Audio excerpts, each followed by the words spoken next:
Friends, greetings. We are alive here on Earth, and today I'm going to talk to you about doing something when you're not in the mood to do anything, right? So, I like to call this stagnation. You know, you're sitting down, you don't feel like doing anything, even though you should be doing something. Most likely exercise, most likely your work, for school, for your job, etc. So, how do you get into the mood when you just don't feel like doing anything? So, according to Newton's first law, objects at rest stay at rest, and objects in motion stay in motion. So how do we get from staying at rest to motion?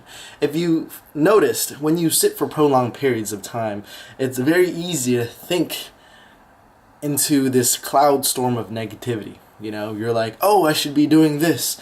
No, but I should also be doing this, and this, and this, and this. And then you end up doing nothing. So when you're sitting in a position where, you know, not much energy is moving or happening, then trying to go from no energy to high energy requires a lot of effort. And if that requires a lot of effort, your brain perceives it as pain. No, I can't do this. So how do we change that? The key here is to start small, right? There are times when I don't feel like filming, like today. It took me a while to get started. I didn't feel like filming. I was just like, you know, today is going to be one of those lazy days where I don't do anything and I'm just chilling, reading a book, or just laying on my bed and doing nothing, right? Bed.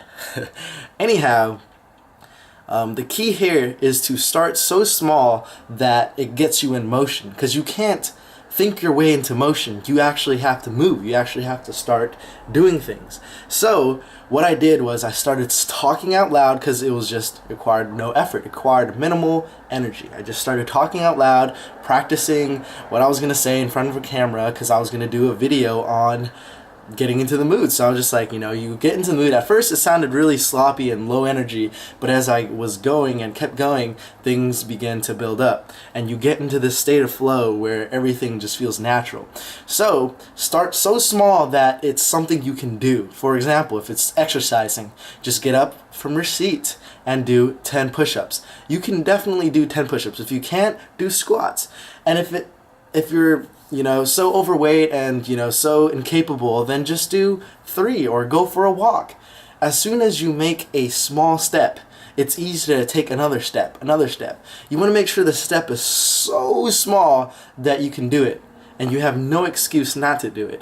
And then once you get into the motion, once you start building momentum, then you can do all of it.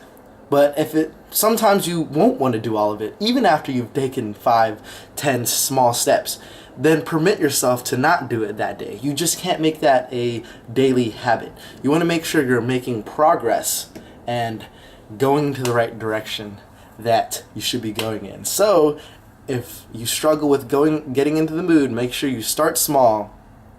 Take really, really small achievable steps and do that over time and progress on it, and you'll find yourself being in the mood more often. So there you have it. Let me know what you think. Send me a message if you have any questions. Peace.